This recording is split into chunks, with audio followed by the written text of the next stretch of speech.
Growing up, I always knew I was different from the rest of my family. My name's Jenny, and I come from a long line of restaurant owners. My dad, Joe, is a big, loud man who runs our family restaurant with an iron fist. Mom, Linda, is his perfect partner, always busy managing the staff. Then there's my older brother, Mike, the golden boy, groomed to take over the business. I remember sitting at the dinner table one night, the air thick with the aroma of Dad's famous roast. Mom was going on about some new recipe they were trying out. "Jenny, you'll love this one. It's got that fancy herb you like." "What's it called again?" Mom asked, her eyes sparkling. "Thyme," I mumbled, picking at my food. Mike laughed from across the table, his mouth full. "Who cares about some dumb herb? Wait till you see the new grill Dad's getting for the restaurant. That's the real deal." Dad nodded, his eyes on me. "Speaking of the restaurant, Jenny, when are you gonna start taking an interest? You're not getting any younger, you know." I tried to make myself small in my chair. "I don't know, Dad. I like being outside, with the plants and stuff." Mom sighed, exchanging a look with Dad. "Plants? What are you gonna do with plants? You need a real job, Jenny. Something to fall back on." I remember feeling a knot in my stomach. It was the same conversation every time. No one in my family got it. No one except Grandma Rose. Grandma Rose lived in a small house on the outskirts of town, surrounded by the most beautiful garden I'd ever seen. She was different from my parents, gentle, patient, and she understood me in a way no one else did. I would often escape to her house, away from the endless talk of the restaurant. One day, I found her in the garden, her hands deep in the soil. "Jenny, dear, come help me plant these tulips," she said, her face bright with a smile. I sat down beside her, feeling the cool dirt on my hands. "Grandma, why don't Mom and Dad understand? I love this. I love being here with the plants." Grandma Rose wiped her brow and looked at me with those wise, old eyes. "Your parents just want what's best for you, Jenny. But they don't see the world the same way we do. There's magic in these plants, in the earth. It's okay to be different." I clung to Grandma Rose's words, even as the pressure from my family grew. Mike would often taunt me, calling me the gardener in a tone that made it sound like an insult. "Hey, gardener, you gonna plant some lettuce for tonight's salad?" he'd jeer, his friends laughing behind him. I'd just roll my eyes and walk away. I knew they didn't get it. They didn't see the beauty in a single leaf, the peace in a morning dew. But I did. And in those moments, with my hands in the soil, I felt like I was where I belonged. High school graduation was like standing at a crossroads, and I, Jenny, was about to take the road less traveled by my family. The house was buzzing with excitement over Mike's plans to join Dad at the restaurant. Amidst it all, I felt like a spectator in my own life. One evening, we were all gathered in the living room. Dad was going on about expanding the restaurant, his eyes gleaming with ambition. "Mike, you're going to be right at the heart of this," he said, clapping my brother on the back. Mike puffed up like a proud rooster. "Yeah, I've got some ideas already, Dad. We're gonna make this place huge." I sat there, fiddling with a loose thread on the couch, feeling invisible. Mom turned to me, her voice sharp like she was waking me up from a daydream. "And what about you, Jenny? Ready to step up? You can handle the front desk, learn the ropes." I took a deep breath. It was now or never. "Actually, I'm not going to work at the restaurant. I'm going to study landscape design," I said, my voice barely above a whisper. The room went silent. Dad's face turned red, like a tomato about to burst. "Landscape what now?" he barked. "That's no career for you. You're a part of this family, and the restaurant is our legacy."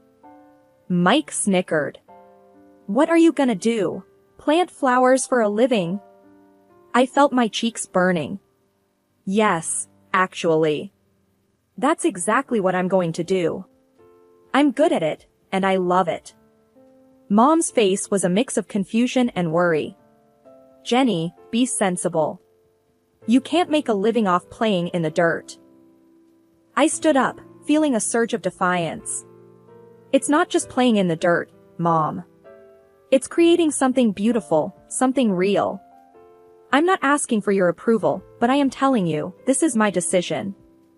Dad slammed his hand on the table, his voice booming.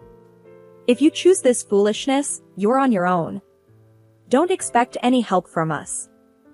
I felt a knot in my stomach, but my voice was steady. Fine, I'll do it on my own.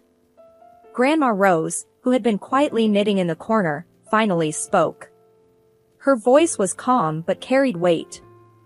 Joe, let the girl follow her heart. She's got a gift, and it would be a sin to waste it, she said, her eyes fixed on Dad. Dad let out a frustrated grunt, turning away. Fine, do what you want. But don't come crying to us when it all falls apart. I turned to leave the room, my heart pounding. Mike called out after me, his voice dripping with sarcasm. Good luck, Gardner. Let's see how far those flowers get you. Stepping into college life felt like diving into deep water. It was thrilling, yet daunting. I, Jenny, was far from the familiar paths of my family's expectations, ready to carve my own way in the world of landscape design. I still remember the buzz of the first day in class, the room swirling with the energy of eager students. I found a spot in the back, trying to shrink into the shadows. That's when Zoe, a girl with fire engine red hair and eyes full of mischief, dropped into the seat next to me. Hey, there, newbie, I'm Zoe. First-timer in landscape design? I gave a shy nod. Yeah, I'm Jenny. It's all a bit overwhelming. Zoe's laugh was loud and genuine. You'll fit right in. Wait till you get your hands into the real dirt. It's epic. What dragged you into this world? I hesitated, the sting of my family's disapproval still fresh. I've always loved plants, the outdoors. It's where I feel right, you know. Her grin widened. Perfect place for you then. Classes were a whirlwind of learning and creating. I was absorbing things like a sponge, from the science of soils to the art of design. I was finally speaking a language I loved. After one particularly intense session, Mr. Davidson, our professor, a man as tall and sturdy as an oak, called me over. Jenny, your designs, there's something else. You've got a real knack for this, he said, his voice serious but encouraging. I was stunned. Really? Thank you, Mr. Davidson. I'm just trying to do my best. He leaned forward, his eyes piercing. There's potential in you. Don't let it go to waste. Push harder. His words became my mantra. I started to live in the studio, my designs becoming more ambitious, more expressive. It was exhausting, but exhilarating. But even in those moments of joy, a part of me yearned for my family, despite everything. One quiet evening, I gathered the courage to call home. The phone rang, each tone heavy with anticipation. Finally, Mom's voice came through, sharp like a knife's edge. What do you want, Jenny? Her tone stung, but I pushed on. I just wanted to check in, see how everyone is. She snorted, her voice dripping with scorn. Oh, now you care? After running off to play in the dirt, abandoning your own family. I clenched my teeth, fighting to keep my voice steady. I didn't abandon anyone, Mom. I just chose a different path. Her laugh was bitter. A dead-end path, you mean?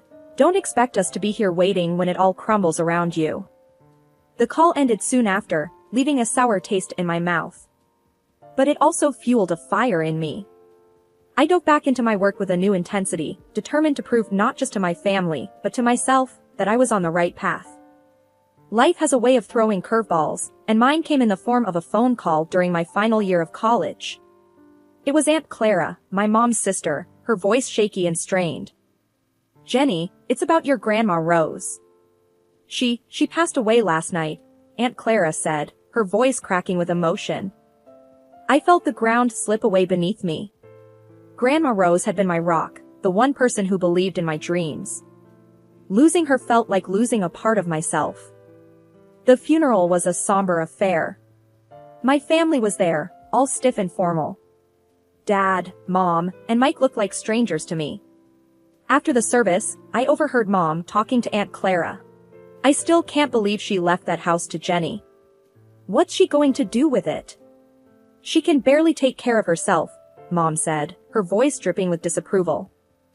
I felt a surge of anger but bit my tongue. I didn't want a confrontation, not there, not then. The will reading was a few days later. Grandma Rose had left me her house, the beautiful garden haven where I had spent countless hours. My family was shocked, their whispers sharp as thorns. "Why would she leave it to Jenny? She's never around anyway," Mike muttered under his breath. Dad's face was like thunder. "This is ridiculous. That house could have been sold, put money into the restaurant." I stood up, my voice steady but firm.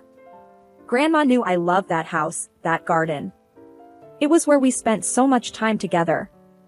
I'm going to keep it, just as she wanted. Mom's response was cold and harsh. "So, you're just going to live there alone, playing in the dirt? What a waste." Their words stung, but I had made up my mind. I moved into Grandma's house, immersing myself in the garden she had loved so dearly. I started renovating the place, pouring my heart into every plant, every flower bed. As the months passed, I transformed Grandma's garden into something truly special. It became my sanctuary, a place where I could be myself, away from the judgment and expectations of my family. The day the invitation to Mike's wedding arrived at my doorstep was a day of mixed feelings. It was a fancy piece of paper, golden letters against a white background, representing a part of my life I had left behind. Staring at it, I felt a storm of emotions churn inside me. I decided to go, but on my terms. I dressed in a way that felt true to me, elegant but simple, a far cry from the dirt-stained clothes they remembered. Entering the restaurant, the sights and sounds of my past life engulfed me. I spotted my family across the room. Mom, Dad, and Mike, all decked out, looking like a picture-perfect family. I braced myself and walked over. "Jenny? I didn't think you'd accept the invitation." Mom's voice was sharp, cutting through the noise. "I came to see Mike get married." "It's a family event, isn't it?" I replied, trying to keep my voice level. Mike glanced at me, his smirk familiar and unwelcome. "What's the matter?" Ran out of bushes to trim. "Decided to play dress up for a change?" I felt a familiar sting, but I brushed it off. "I'm just here to wish you well, Mike." It was then that his bride, a tall woman with a haughty look, chimed in. "Oh, this is the infamous Gardner sister? Did you manage to scrub the dirt from under your nails, dear, or is that your natural look?" Her words, sharp and mocking, hung in the air. I clenched my jaw, refusing to let her see how deep they cut. "I clean up just fine, thanks for asking." "Congratulations to you both." Dad's eyes were cold, his voice colder. "Your being here doesn't erase the past, Jenny. You chose your path." Their words were like thorns, but I had grown a thick skin. "I'm not here to rehash old arguments. Just wanted to wish Mike a happy married life." I was quickly ushered to a small table in the corner, away from the family. Sitting there, I could feel the curious stares and hushed whispers. "That's the Gardner," they whispered, "the black sheep of the family." But as I sat there, a sense of pride welled up in me. Yes, I was the Gardner, the one who had dared to follow her own path. I was no longer the shy, unsure girl they remembered, but a woman who had found her strength, who had bloomed in spite of them. My discomfort only grew as the evening stretched on. Sipping my drink, I tried to make myself invisible, but that plan fell apart when I caught the eye of some guys I knew from childhood, Mike's friends, the same ones who used to join him in mocking me. "Look who's here, the family's little dirt digger," one of them, Jake, jeered as they approached, a sneer plastered on his face. I took a deep breath, steeling myself. "Actually, it's landscape designer. But I wouldn't expect you to understand the difference." Their laughter was harsh, grating. "Oh, listen to her, thinks she's all high and mighty now." Chris, another one, added with a scoff. I bit back a sharp retort, my hands clenching under the table. "I've worked hard for my success. My job is more than just playing in the dirt." Their amusement was cut short when an elderly man at the next table interjected. He'd been listening, his expression growing increasingly disapproving. "I've seen this young lady's work. The new park downtown, that's hers. It's outstanding. Shows what you know." The group was visibly taken aback, their smugness faltering. Muttering under their breath, they slunk away, their egos bruised. Emboldened, I decided to venture out from my safe corner, mingling through the crowd, dodging glances and whispers. That's when I overheard Mike, speaking to a group of his friends.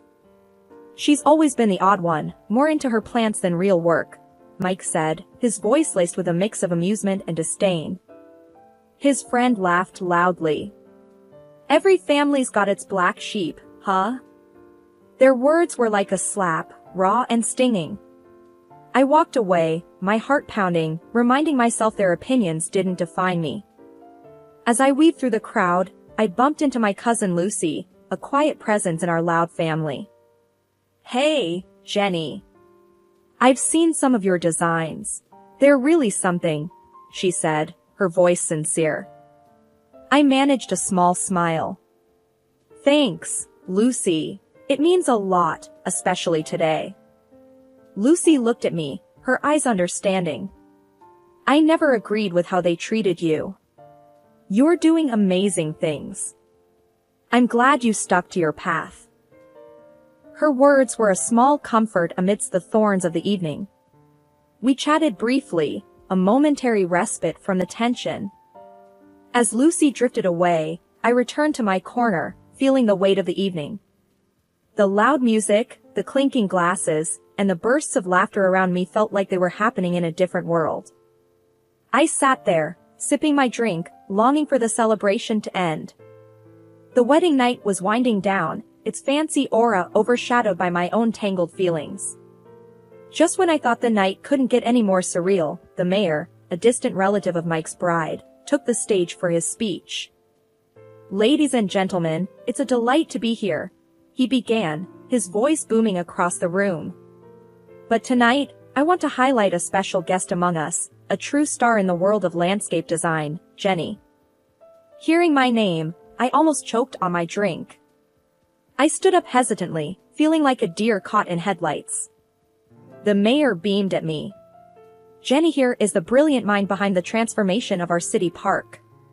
She's a celebrated landscape designer who's won multiple awards for her incredible work. Let's give her the recognition she deserves." The room erupted into applause, a sound that felt foreign to me.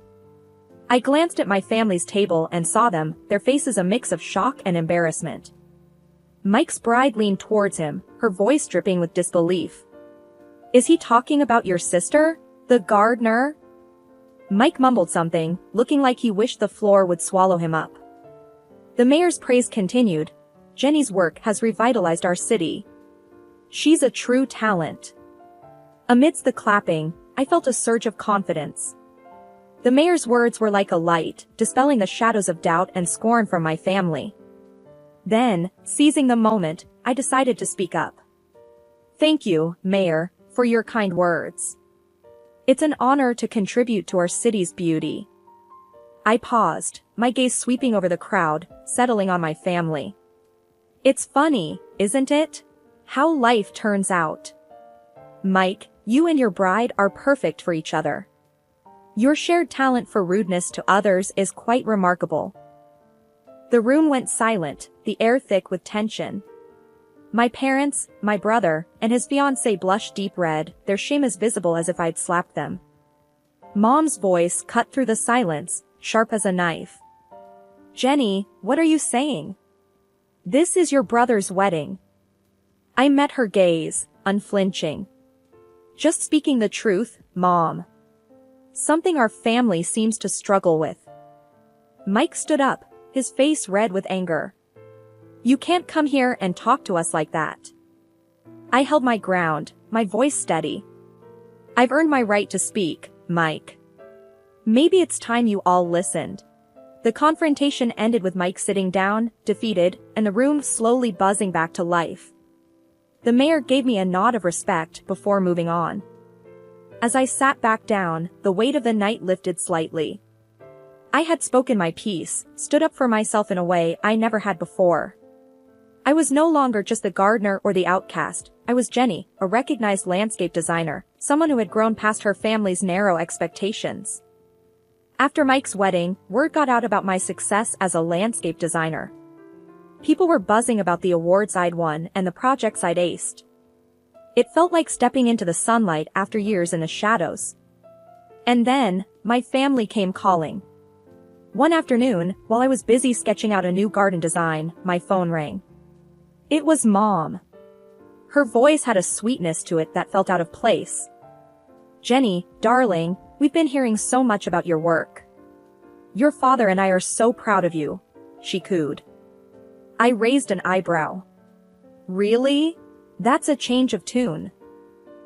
There was a pause on the line.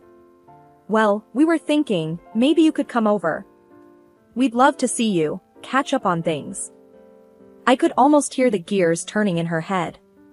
Catch up, or catch onto my bank account. I shot back.